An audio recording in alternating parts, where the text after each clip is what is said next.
Hello and welcome to Movies, Films, and Flicks. I am Mark Hoffmeyer, and joining me is a woman who is currently eating a slice of licorice truffle pizza.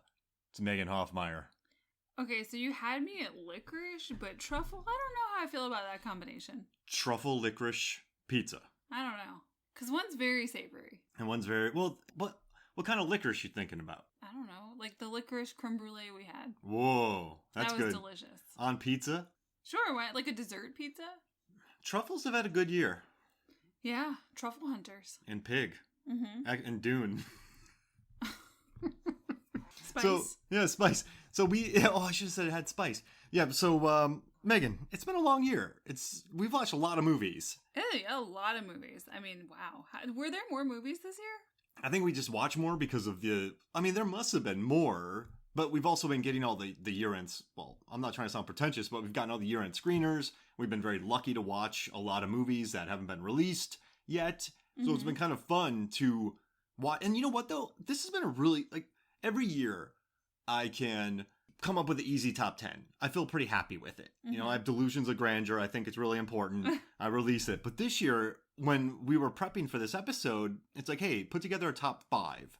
And I put about 40 movies down on a list. This was really hard for me to narrow down my favorites. I know, it's not fair. I feel very upset by having to only talk about 5.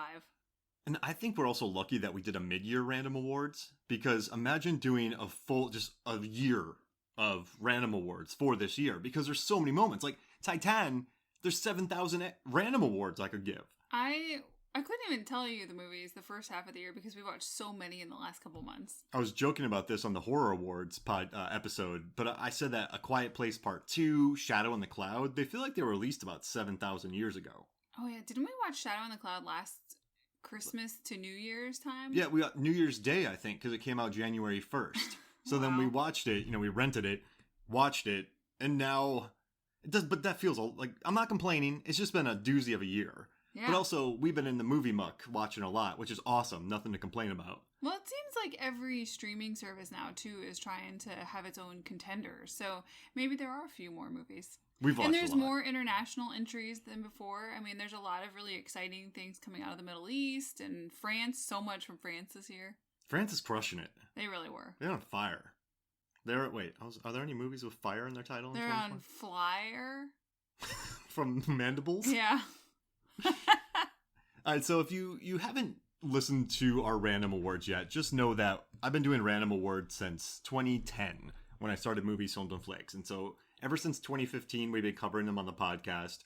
And then they became so popular, we started doing a mid-year, and then we started doing an end of the year. But what this entails is we're basically covering movies that were released from, June, July, and up.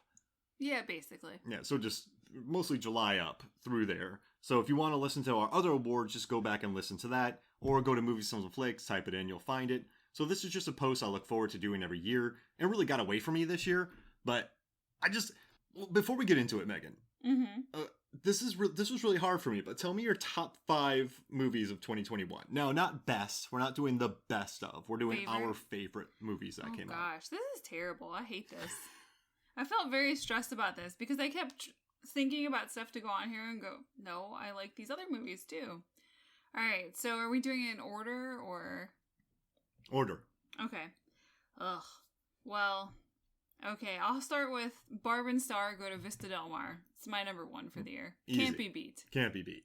It's just so good. It is so earnest in its tone. It's a crazy balancing act with the humor and the seriousness and just how genuine they are. I don't know. You can't beat it. Super dirty. I mean, good music.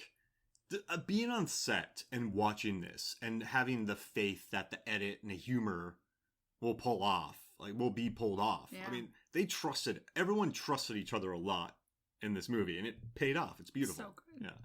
Yeah. Okay, number 2, Petite Maman from Celine Sciamma. Ugh. Excellent. I can't wait till the Criterion, because we already own the Portrait of a Lady on Fire. I know. So good. Love her work, but just love this movie. It was such a nice story. I don't think I've seen something like that before. Never. Good paint, yeah. Yeah, very interesting. I like the publication that called it Celine Sciamma sort of dabbling in Miyazaki's world. That makes sense. I mean, but it's just so nice, and the kids are so intelligent and just Yeah, they're great actors. the sisters too, which is found two sisters who can just crush it. Mm-hmm. Be And great. there's that pancake scene. They're just so cute together. Yeah. Okay, number 3 is the Sparks Brothers documentary. Oh, that's so good, wasn't it? It was so good, and it was such a surprise. I mean, Edgar Wright does great things, obviously, but this was just so... Their movie influences so much. We talked about it on the Mid-Year Random Awards, and it was so entertaining to watch these guys because they're such characters. Mm-hmm. Best album covers, too. And then we got Annette, Oh. which was completely... All the music was done by them, so that was very fun, too. Knowing them and their story, and then seeing Annette. Best baby singing of 2021. It's a crazy movie. Yes, it is. Adam Driver's had a good year. House of Gucci, Annette, and... Last Duel. Yeah, and it really builds toward that scene at the end between him and Annette that's so good. Oh, so good. Number 4 is Bergman Island. Oh. What an excellent movie of just sort of crossing fantasy and reality. And I think I saw it called Meta somewhere, but it was a really engrossing movie. We started it in the middle of the day, as we do many times now because we've got a baby now. And we've just got so many life things, but we don't get to watch a lot in one installment. And I remember going upstairs to go, do some laundry, get dressed, all these other things, and thinking, we haven't finished that movie. I want to know what happens. I was really thinking about it, and that doesn't happen too often. And it's so laid back, but then the narrative switches, and then it switches again, and the performances all around are just excellent. So yeah, it's so good. You're on fire. I love these. And number 5 for me is Mass. Yes, wow. Mass was a real shocker. So you heard about that from some of the other critics, right? Yeah. So let's see, what screening was I at? I was at a screening. I don't know. It doesn't matter. But they started the Atlanta Film Critics released their winners, and Mass was a co-winner for Best Ensemble. And I had gotten it. It's from Bleecker Street, so I went home, put it in. Fran Kranz directed it, and just wow. Yeah, completely unexpected. It's so much credit to the directing and the script because just a movie that takes place in one room about 4 people. That's a lot to handle and make engrossing, but it really is. Actors are so I think Ann Dowd, she's currently number 7th to get a Best Supporting Actress nomination at the Oscars. But I mean, what's interesting? I mean, everyone, Jason Isaac in that movie, Martha Plimpton. He's so good. She's great too. I mean, everyone is just top notch, and it doesn't pander. It's not insulting to the people who run the church. It's such an awkward situation. But for a first-time director it's interesting, they just shot in that room. So to find the angles and to find a way to make it visually interesting and not, what's funny? We were on a walk and I remember saying to you, I was like, I wonder if it was a stage play first. But then we realized that Fran Kranz just wrote the screenplay. Yeah. But you're right. This doesn't feel overly written like a stage play would. And obviously everything's written, but this didn't play like a stage play. No, this played like a movie. Natural, the conversations. Jeez Louise. And the emotions, yeah. It's very raw, and it's a great movie. I recommend it. What a year for first-time directors. All right, so you already mentioned a few. Barb and Star, that's in my top. That's my favorite. But since you already did that, I'm just going to do 5 others that I love. So Barb and Star is number 1. Just know that. But I'm going to do Malignant. That movie's nuts. It's art. It's art, It's Megan. intentional nuts. It's not like... It's like Benedetta. Yes. James Wan was given $40 million, and that's $10 billion in any other director's hands, because he stretches that $10 billion. Woo! He stretched that $40 million. And just... Oh, yeah, the scenes in the house where they're kind of overhead and showing all the rooms and walking. Yeah, it's really visually striking. And a lot of the chase scenes didn't go how I thought. There's a scene where Maddie Hansen... who we summon the darkness, she goes into a shut down building and you hear a noise and you think she's going to be killed, but then she's fine. It's just, everyone's like, this movie's so dumb, the way they parked and so stupid, but it's all on purpose. James Wan knows exactly what he's doing. Yeah, no, that movie, none of those were accidents. It was very, just watch it. It's very intentional. It's just beautiful. This wasn't a case of so bad it's good. Wan knew exactly what he was doing. No, I think this is the year for that too. So many intentionally crazy movies. All right, so we briefly talked about it, but no, we didn't. Pig. That's Pig. Pig is, wow. I mean, just the perform Alex Wolff, Arkin, and then you have Nicolas Cage, who walking around half the movie with a bloody face. And but you know what's crazy? Everyone just was like, Nicolas Cage freaks out. But in this movie, that lunch scene, he does more acting in that lunch scene than most people would do in their career. Oh, yeah. So many emotions. And that guy who was going to open a pub, it's beautiful. It's a beautiful movie. I can't think of the last time I've been so engrossed in an experience. There's heartbreaking moments. There's quite menacing times. Oh, it's just so good. The next, I guess, you know what? I'll do Annette. Because we briefly touched on it, but Annette for me is just such a different experience. It is the baby singing, how it builds. Yeah. It's just Marion Cotillard, Adam Driver, just putting in really, Simon Helberg putting in really interesting performances. So I'll say Annette. My number 4, I'm going to say Undine. Gotta say Undine. Christian Petzold. Petzold is, Nina Hoss from Phoenix. Wait, what did we say? Whenever I watch Phoenix, and it's one of my favorite movies. But now whenever I see Nina Hoss, I always say it's Phoenix's Nina Hoss. Yeah. Whenever we see her, it's something else. Yeah, when she was on Homeland, every scene. But listen, Undine is just beautiful. Paula Beer won the Golden Bear at the Berlin Film Festival for acting. It's just, she says exactly what's going to happen, and it's just such a interesting film. Paula Beer, they did Christian's movie before this. And he swapped their roles. So she became kind of the dominant. It's just such a good movie. And these two actors are just so interesting to me. Franz Rogowski is so interesting, the two of them. They're just, I like them together. And I love the dynamics of it. And also I like sea creatures. Yeah. So I mean. Well, and I like the consequences that are portrayed for actions they take, and it's just an interesting movie, and the fact that at the very beginning they sort of lay out for you what consequences are, and they happen. They really do. Okay, so now on our list, we have, oh gosh, I want to. You covered Bergman Island, you covered Petite Maman. I could add the Suicide Squad in there. I could add the French Tiger, the French Dispatch, the White Tiger. I could also say The Novice, which I think is beautiful. Licorice Pizza, Dune, Mandibles, Worst Person in the World. Jeez Louise. Rocky, the director's cut. But I'm going to say so much. I'm going to say I hate it, Meg. I got like 40 movies. I know, it's awful. What did I put in red up here? Okay. You know what? I'll just say The Suicide Squad. 5th. Okay. Now, it's gotten a lot of love. I should probably be promoting like a Worst Person in the World ahead of it. But I just keep thinking about the Suicide Squad. I just love the cast. I just Weasel. It's such a, we bought the soundtrack. We have the pretentious Mondo vinyl. Idris Elba in that movie, that scene with the little rat. I mean, Ratcatcher number 2. Taika Waititi is Ratcatcher number 1, just doing whatever the hell he wants. Craziness. I mean, John Cena,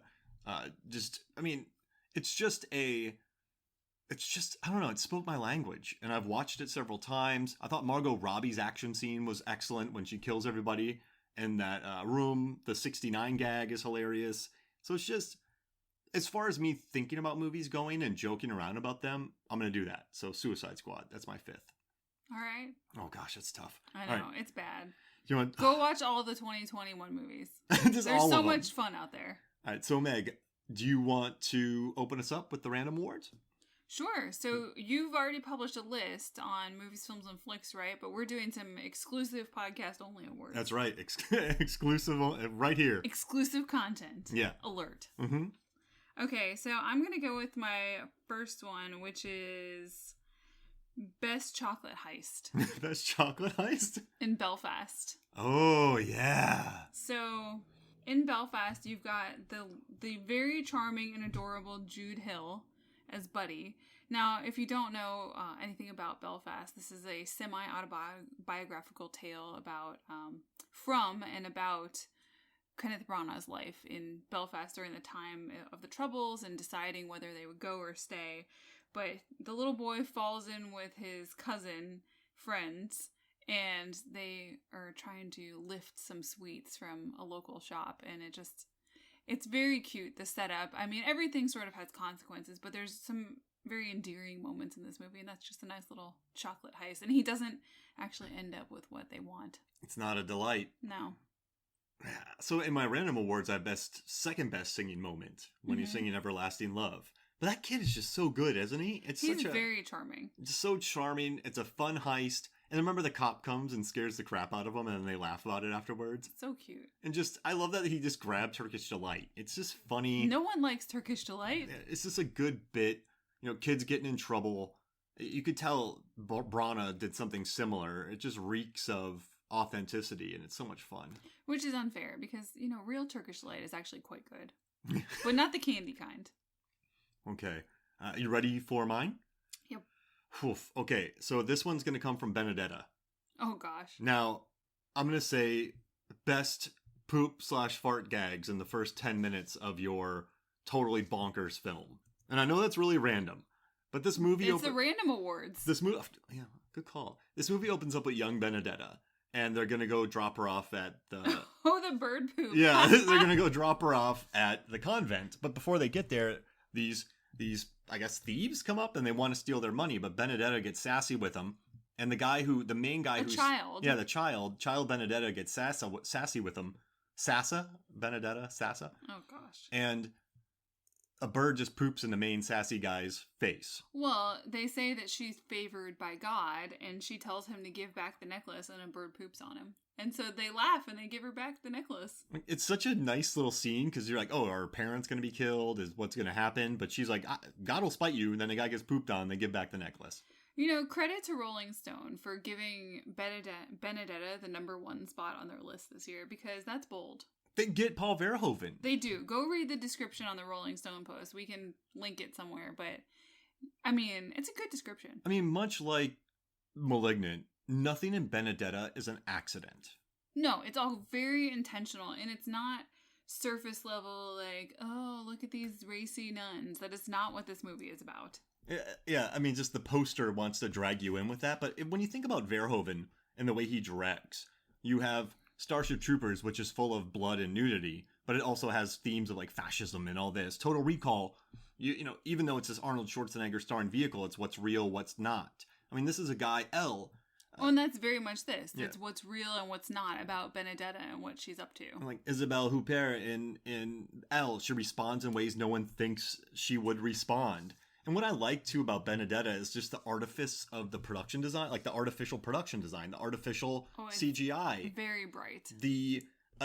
Benedetta, played by Virginie Efira, she has just light bombing on her head at all times, hair light, just to make her seem angelic. And then also, I know this is bad, but Bartolomea, she also has another poop gag in the 10 minutes of this movie. It's really weird for me to say. But if you're watching this movie and you're thinking this is like a serious period piece or this is a serious something, and then there's 2 poop gags in the first 10 minutes of it, you can get on the wavelength of it. It's not like, it's cheeky. There's a cheeky humor to it. And it's obviously saying something, and everyone's playing it so straight.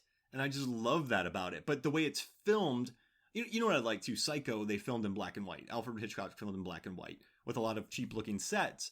Even though they're beautiful, the production design was exquisite, but they drew you in. So when the murder happened, you're like, oh my gosh, I thought this was like some stuffy movie, but this one looks like a prestige, old timey movie. Mm-hmm. And then you're like, oh geez Louise, it's not. Mm-hmm. And that's just classic Verhoeven. But I know that's really random, but I just think it's funny. The first 10 minutes of this movie, this prestige movie, and there's just a bunch of, fart gags. So that's what I'm putting in mind. Because you don't see that happening. Like when you think... No. All right. It's random, but I like it. I'm happy with it. Okay. My second one, exclusive for the podcast, is Best Rapping Job. And that's from The Card Counter. Jeez Louise. So in The Card Counter, we've got Iser Oscar Isaacs. It's a hard name to say. We have words. We're messing up words today. He has a habit of wrapping the furniture. Everything.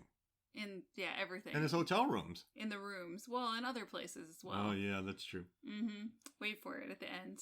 But anyway, it's quite impressive, though. I mean, just having to wrap all the Christmas presents I've wrapped, I just get lazy and I get tired of it. And it just, wow. I mean, the dedication. Where did he get all those supplies? He must. I mean, he was in the military for years. He's very organized. He counts cards, so he probably just packs them like an absolute all-star, I would say. But you know what I like too is no one ever walks into a room and sees it and just goes, oh, "You're so weird." Like that's his tick right there. What a good movie. Between that and First Reformed, Paul Schrader has been crushing it. And you, Card Counter, I had it on and you kind of came into the room to watch and it really drew you in. Mm-hmm. I mean... Yeah, it did. Well, it had Tiffany Haddish in what's a really great role. She's, she's strong and intelligent and sassy and, she's always funny, but it's a good, surprising role. It's not, I mean, we love The Last OG, but typically you see her in comedies, and it was nice to see her this way. She's a scout. She's like a talent scout for cards. And she's just cool. And you've got Ty Sheridan in multiple roles this year, and he's really good as sort of a young protege in this. It had a lot of interesting elements. It does. And it's just, you don't see movies like this anymore. Just very deliberate. There's not too much action in it, but these characters lately, Paul Schrader's really great with conflicted characters. And boy, howdy, is Oscar Isaac conflicted in this. For sure. But he's wonderful. And he doesn't drink any Drano like Ethan Hawke does in First Reform, so that's nice. Well, that's good. All right, so my second award, I don't care. I'm going back to Malignant. Okay. So, Mark, you're probably thinking, oh, Mark, you're going to do Best Chair Throw, but that's already on Movies, Films, and Flicks. Yep, it's on there. You're going to say Best Parking Job. I've already talked about that. I'm going to say the best chase scene of 2021. Okay. And that's when George Young, played as Kakoa Shaw, chases Gabriel. Yeah. All through the city, into the underground, into the darkest, dankest, grossest spots.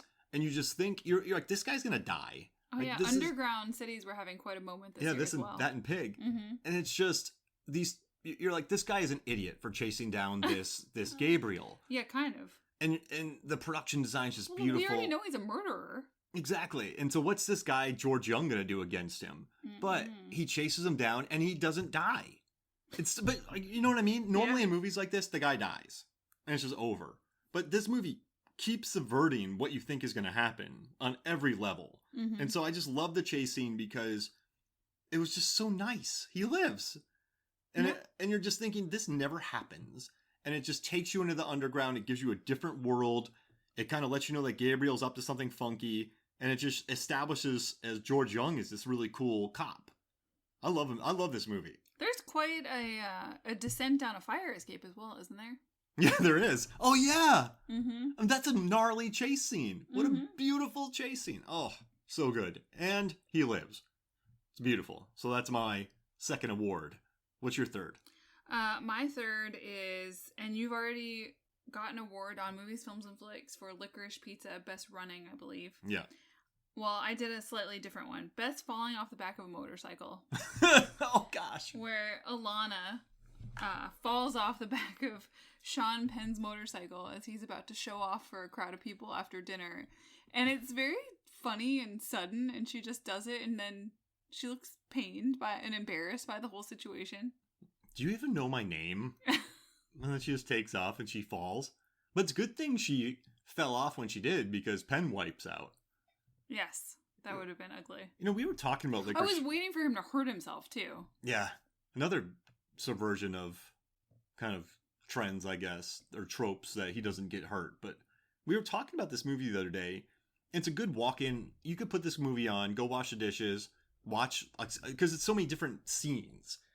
There is a through line for it, but there's so many little multiple scenes that you can just walk in and out of this movie. It's a good hangout picture. Yeah, it's really just different little stories about these people.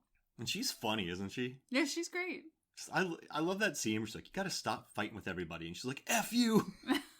Oh, her sister? Yeah, they just wrote that scene for her to be a maniac. Well, she is a maniac through the whole movie. Yeah, she is a maniac.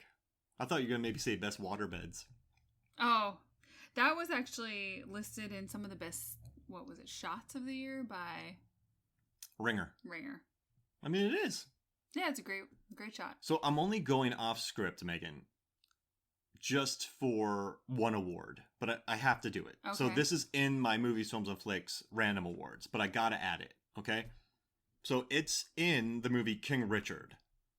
And so not only does King Richard feature the best tennis I've ever seen on screen, it features John Bernthal as Rich Massey, a tennis coach. John Bernthal, the Punisher. He's so good. Walking Dead, Meg. He's a different criminal. And this he's a very earnest tennis coach. Yeah. Floridian tennis coach. Woof.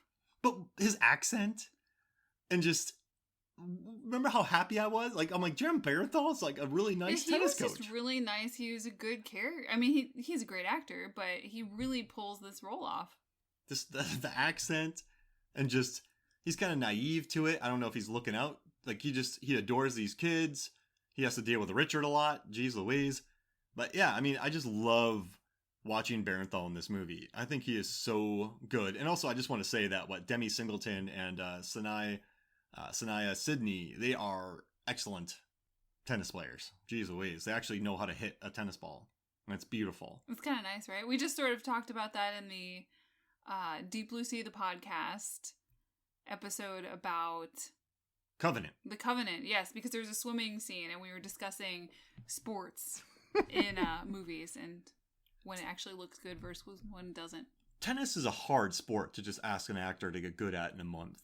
So I'm glad that they found tennis players to be in here. Tennis is hard for people in the suburbs. We see the people around here all the time. But just Bernthal, geez Louise, Richard, what's going on? We got to get these kids out there, Richard. These kids are just so great, like we got to get them out there. FIFA wants to talk to you, Richard. Like just John Bernthal is nice and animated. He doesn't stab anybody in the face with a pencil. That's nice. And it's lovely. I mean, Boss Level is really good. Yeah. But I guess, Grillo's in that. Yeah. Does he stab anybody in the face with a pencil? He must. He kills people in a lot of creative ways. Best pencil stab since John Wick 2? Or since... John Wick 3? No, the infamous one is in... What was that show? Orphan Black. Oh, gosh. Rachel gets stabbed in the eye and then she gets a bionic eye. Yeah. I mean, that's trading Sarah. up. Oi. All right, so how about this? Let's take a quick break, and then when we come back, we will finish up our random awards. We'll be right back. Welcome back to Movies, Films, and Flicks. And we're back at it. We're back at the random awards here, Megan. We're here. We're doing it. I mean, we've covered a lot of movies. I'm just trying to name drop all the 2021 movies that I love. So, Mandibles. You weren't really into Mandibles. It's so stupid. But that's the point. So dumb. But that's the point. But I didn't enjoy the dumbness. I know you did. That's the best pool scene. No, I enjoyed talking about it more than I did watching it. It's one of those movies where it's got a lot of interesting concepts or funny anecdotes that you can talk about. But it was not pleasurable watching it for me. I think it features one of the best endings of any 2021 movie. Because... I don't want to give it away, but just the realization that they have. See, but talking about that is fun. All right, what's your fourth random award? All right, I'm going to take a note from your book, and I'm going to pull one off of the website list that we came up with and posted. So it's the Best Pancake Flip Award, which was in Petite Maman. So the two children in the movie are real-life sisters, and their chemistry is just amazing. I mean, they're adorable together. They're making pancakes together. They're having a sleepover, and it was such a nice scene. They're so cute and they're enjoying themselves making a mess and making these pancakes, and it's just adorable, and they make each other giggle, and it's just so cute. It's such a nice moment too, because these kids are so wildly precocious and super intelligent children. Oh yeah, they do acting scenes together and they're pulling off a play and they're so smart. And so to see them giggle and flip pancakes in the air really high and just be children, it's fun. It's such a nice moment. It's probably one of the more pleasant movies of the year. Oh, for sure. Which, it's great to have movies with serious themes and to explore deeper topics and just have darker ideas sometimes. But sometimes you just want a pleasant movie. Exactly. And that's a pleasant movie right there. All right. That was really good. Now, we've covered a lot of movies. I've covered movies in my top 5 that we've already talked about. But I guess what I'm going to start with is I'm going to say Undine. Okay. And I'm going to say best threat in the beginning of a film. Yeah. Because what I love is in this movie, the central character of Undine, she gets broken up with. And it's no by this guy named Johannes, who quickly learns. I like that her name is actually Undine. But like he breaks up with her and she's like, I'm gonna have to kill you. And I just like he's like, what? And then, she gets in a relationship with Kristoff and then things go on. Mm-hmm. And it leads to the second best swimming pool scene of 2021. Yeah. But I just love how they start out. She starts off by saying that, and then it happens. I don't know. This movie, Undine, is so, I feel like it's so intelligent. It's so sensitive. It's just a masterful movie. Listen, I think The Worst Person in the World is brilliant. I think Titan is brilliant. I think there are some excellent movies that are going to be nominated for best foreign language film. But it just bums me out that Undine is not getting that love because I think it's expert. I think it's a expertly made picture. But I just love that threat in the beginning. Also, it takes place while drinking coffee, some of the best coffee drinking of 2021. So you got to give it that. I'd say House of Gucci might have the best coffee drinking. Okay. Lots of espresso. Lots of it. Love an Italian espresso. And the card counter has a good coffee moment. He walks into a hotel. She's like, you want coffee? He's like, when'd you brew it? She's like, I don't know, 4 hours ago? He goes, no. And he leaves. So that's another good coffee moment. Honesty. Love it. So, but yeah, she threatens him and he goes down. And it's amazing. So yeah, Undine. That's my award. What's your next one? My next one is Best Friends Award from Come On, Come On. What a nice story to watch unfold. Yeah. You've got Joaquin Phoenix, great performance, and Gabby Hoffman as his sister. They've got a sort of difficult past, and he comes and helps her out with her son. And you just go on this journey with Joaquin Phoenix and the little boy, and it's just really interesting to watch unfold. Yeah. I mean, it is. You said it after we were done watching it. It's like, we've never seen that before. Like this is a movie. I've never seen a movie like Come On, ever before. Have you? I don't think so, no. And it never feels super precious to me. It just... No, it's very interesting. They're interesting conversations that they're having both as an adult and with a child. And it sort of makes you think about these conversations. And then at the end, the little boy realizes that his uncle is his best friend. Oh, yeah, you're my best friend. And then come on. Just, listen, 88%. It's getting a lot of buzz. People love it. It's on pretty much almost every best of list. But I saw it was on a worst list. I think it's good. Fair. And the Gabby Hoffman, she has the relationship with her ex-husband Scoot McNairy, who has bipolar, so she has to deal with him. And people are like, he's an icky husband. Someone wrote that, but if you can't just leave the guy. I'm sorry, if you've been married to him, he's a father of your child. I don't know. She goes there to take care of it, and so some people are like, that wouldn't happen. And they also struggled with a mother who had some mental health problems towards the end of her life. And that's just, it's complicated. And the movie's complicated. It's not easy for Joaquin. It's not just black and white. Even though the movie's in black and white. So many black and white movies this year. But so many square ratio movies this year. I mean, it works though. Does it? Use the eye blink. Does it work? Because I own a widescreen TV and it doesn't work for me. All right, so I guess I'll drop my last one. We have more to do, but this is kind of our exclusive for the podcast. I'm going to say Aaron Neuwirth. I was talking about Bergman Island. I wanted him to watch it. It took him a while to watch it. He finally did, but he sent me a message and he said it has the best. Aaron Neuwirth of We Live Entertainment. Look him up on Twitter. He said that this has the best jellyfish throwing of 2021, which I think is hilarious. But I think I would say it has the best bicycle riding, even better than Red Rocket. Oh. That's saying something right there. No, it's not. But the bike riding. But so in this Mia Wasikowska. This movie is excellent. Who I think Mia should get an Academy Award nomination for performance as Amy. I can't explain it. It's just so she's just so watchable in it, and just the way she pulls off. She's desperate. She doesn't care. She's I don't know. She pulls off every emotion known to man. And also Anders Danielson Lee, who was also in The Worst Person in the World, who's also a doctor. So when he's not dealing with acting in wonderful films that make best of lists, he's working on patients in he's working as a doctor, which Yeah. is pretty crazy. But I just like what the character of Amy in this, and just the way that like she experiences the world, and also Vicky Creeps, who's also an old. She's in Phantom Thread. She plays Chris, and Tim Roth is Tony.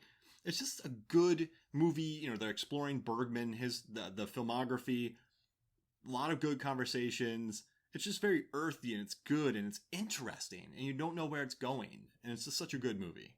I love it. Yeah, highly recommend. Oh gosh! All right, so now are we doing kind of like Wait, I've got my last one. My bad. So, this is It Was Elle in the Library with Scissors Award from last night in Soho. Oh man. What? So I really didn't know what that movie was going to be about, and I found it very entertaining. It's good. Yeah. It doesn't have the highest tomato meter score, but I think it's a twisty, turny, good movie. Yeah, I think people are just like, oh, well, it's not a Cornetto trilogy movie, and it's not Baby Driver. It's something totally different. Totally different. And that's fine. It's not as twisty, turny as people think, too. No, it's not. It's really not. Some people are like, when you watch this movie, you're not going to know what's happening. I knew what was happening at the beginning of the movie. I immediately was like, this is what is happening. I actually waffled between this award and Best Wearing a Blanket at a Party, because in the beginning, Elle moves into her dorm and she has a very mean girl's roommate. Oof. And she's not happy with the fact that they're throwing a big old party in their dorm room, and she's just sitting there with a blanket on and headphones. Oh, yeah, that's good. And then Best Coke buying. Oh, yeah. That was a nice save by that kid. Buys her a can of Coke. He was so nice. So nice. It's just a good movie. I think you're right. I think it's a little bit different. People weren't expecting that. And overall, it's just... I love the ending of it. I think it's great. I think he got excellent performances out of everybody. Good movie. And that scissor scene's very memorable. Matt Smith is very slimy. She would have murdered that. I know. That's why I picked that one, because it's such a great...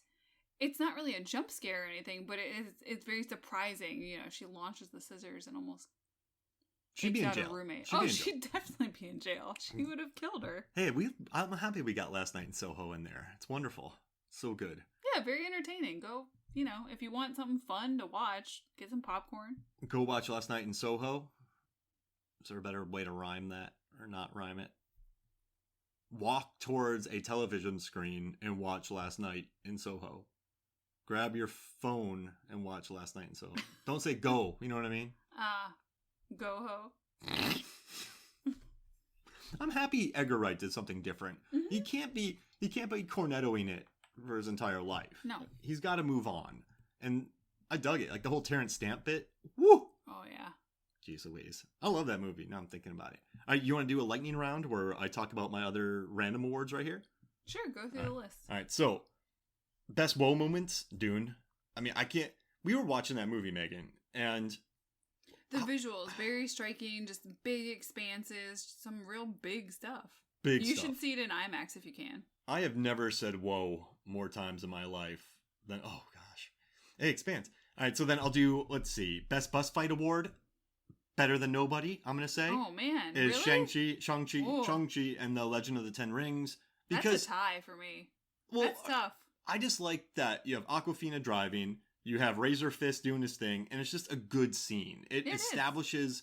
Nobody's great because you figure out how tough he is, but there's so much going on with this scene that I adore.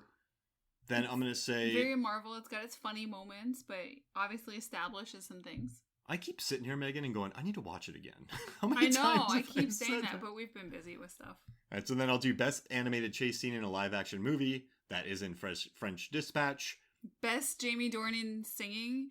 I think it's quite the year for Jamie Dornan singing. You've got Belfast on here, but also check out Edgar's song and Edgar's Prayer and Barb and Star. Oh, he's so good. All right, then I'm going down Best Running and Pinball, Licorice Pizza. And the Best Firefighter Dancing Award, Titan. Then I have Best Last Duel Award, Best Baby Singing, Annette. I have Best Woe Moments, that's Dune. Best U Award, Lamb, which... Oh man, Lamb. Very interesting. That poor mom. The visual... Oh, I know. Lamb is... that's hard to watch. But Lamb is very beautiful to watch. Gosh, screensaver. The Icelandic landscapes. And it plays with the mythology there. Oh, yeah. Like, it's so good. And then The Novice. I remember I've been telling everybody to watch The Novice. Like I told Zach Beckler to watch it, Aaron Newworth. I've been telling everybody to watch this movie. And I wrote a review for it. And I said, hopefully this builds upon its Tribeca success and gets nominated for more awards, because I don't want to see it become just a cult classic. A day later, after I write the review, it's nominated for 5 Independent Spirit Awards. So that's kind of cool. And the director, Lauren Hadaway, retweeted my review. Nice. Yeah, and so, I mean, that means she must have read it and liked it. Like, I was promoting the movie, but if it was garbage, she wouldn't share it. But she was a sound engineer on a lot of movies, so the sound is beautiful. It's I think it's the most confident directorial debut of 2021. In a year of passing, in a year of really excellent Friends, Crayons, Mass, I would give it to The Novice. Then I have Best Train Scene involving Stylish Shots Award, and that's The Harder They Fall. There were a lot of really good visual, stylish moments in that movie. The train scene's cool. You know, you have Lakeith Stanfield coming on there, and just what a neat scene. This one's random, but Best Exploding Testicles Award goes to Prisoners of the Ghostland. Nick Cage, one of his balls blows up, and he just goes, woo-wee! And then later when he's making a speech, he's like, "And my testicles exploded!" So, got to talk about that. Best Eye Patch goes to Come True. Best Uses of a Shit. Come True. That was an interesting one. Yeah, it's interesting, right? Mm-hmm. Got Coffee Drinking, too, is pretty solid in that as well. True. And then we have Best Uses of a Chandelier Award from Swan... Hey, now. From Swan Song. Best Soup Eating goes to Spencer. Very stressful soup eating. Kristen Stewart's going to be Oscar nominated. Best Crawling Over Acid Award goes to Meander. Lean and Mean, excellent. And Best Cracking Noises, which is in The Vigil. This guy tries to leave a house to go get help, and it drags him back, cracking all the bones of his body. It's so cool. Best Running While Everyone is Standing Still Award, Worst Person in the World. And Best Vest with Pockets Award goes to Black Widow. Yep, Florence Pugh. Yeah, Yelena in that vest. That's pocket. That she then passes on to Scarlett Johansson, and she wears it. Yeah, and Infinity War. Yep. So good. And then last but not least, the best moment in a subpar film award goes to watching Jim Cummings, the director of Thunder Road, The Wolf of Snow Hollow, and The Beta Test. He hits Mike Myers with a gut punch in Halloween Kills. And everything is downhill after that. But watching Michael Myers get hit by the guy from The Wolf of Snow Hollows in his breadbasket, it's pretty unbelievable. I thought, when I saw the picture, I initially thought you were going to award The Beta Test for something, but... I like it, but it's a good movie. I just haven't thought about it much. Oh, wait, In the Heights. We already gave In the Heights an award. I was going to say Best Pool Scene. Yeah. That's what it's in the Mid-Year Random Awards. Good pool scenes. All right, so Meg. It's epic, I think we call it. Before we get out of here, pick 3 2021 movies that you think you're going to watch a lot. Oh, gosh. Okay, let's go with Shang-Chi, Dune, and Barb and Star. Barb and Star, Malignant, Werewolves Within. Oh, yeah. That was fun. We just rewatched that. I could put it on right now. It's super silly, but also murdery. And Free Guy. Oh, yeah, Free Guy. Black Widow, Shang-Chi. Yeah. So many... I could watch Snake Eyes again. Just fast forward through all the action. Oh, man. We need more time. Oh, wait. Best ancient snakes that are on the bad end of a... Oh, yeah. That's sad. Worst usage of Eco UA. Yeah. Remember, all right, so we're watching Snake Eyes. Eco UA gets a fight scene, and they jumble cut it, and then it's over, and you and I both groaned. I know, because you're expecting to see more fighting if Eco UA is in it, and no. Wasn't good. Get that. All right, well, this was awesome. Thank you so much for joining me. See you in 6 months. All right, so head to Movies, Films, and Flicks. You can read the post there, and thank you for listening. So for me, Mark Hoffmeyer, and for Megan Hoffmeyer, we're about to go swim in a pool with a giant fly and hit each other with a pool float. This is Movies, Films, and Flicks. We'll see you next week.